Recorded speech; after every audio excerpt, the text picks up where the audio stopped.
सोना कह रहियो सास किया तू तोड़ली शीशा नियन दिलावा हमर एक पल में तू फोड़ली एक पल में तू फोड़ली। सोना कह रहियो सास किया तू तोड़ली शीशा नियन दिलावा हमर एक पल में तू फोड़ली।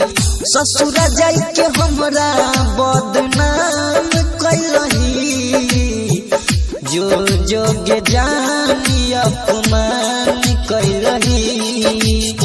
ससुर जाई के हमरा नुकसान कैलही जो जोगे जानी अपमान कैलही।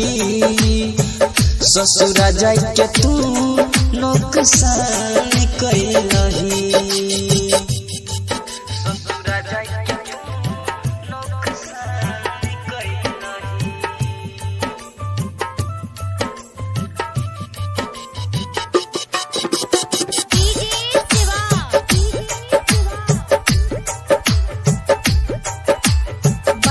जनता रिकॉर्डिंग स्टूडियो पतरघर।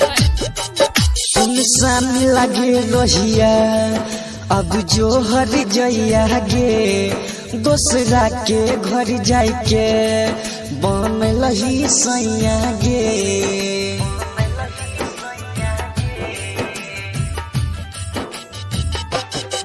सुनसान लागे रहिया अब जो हर जइया गे दोसरा के घर जाय के बनलही सैया गे। दोसरा के किया तू जान भेलही अब जो जोगे जान बदनाम कैलही। ससुर जाय के हमरा अपमान कैलही अब जो जोगे जान बदनाम कैलही।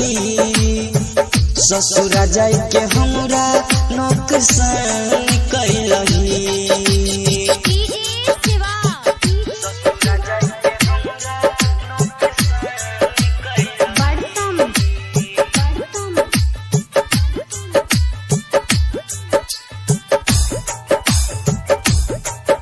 जनता रिकॉर्डिंग स्टूडियो पतरघर।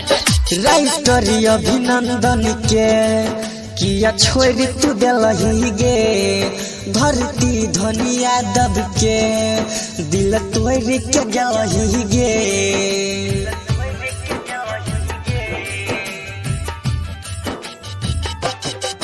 राइटर अभिनंदन के दिल तोड़ के गलही गे धरती धनिया दब के किया छोड़ तू दिलही गे।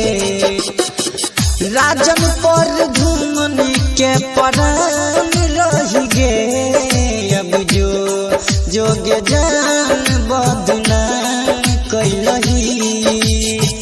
ससुर जाय के हमरा नुकसान कैलही अब जो जोगे जान बदनाम कैलही।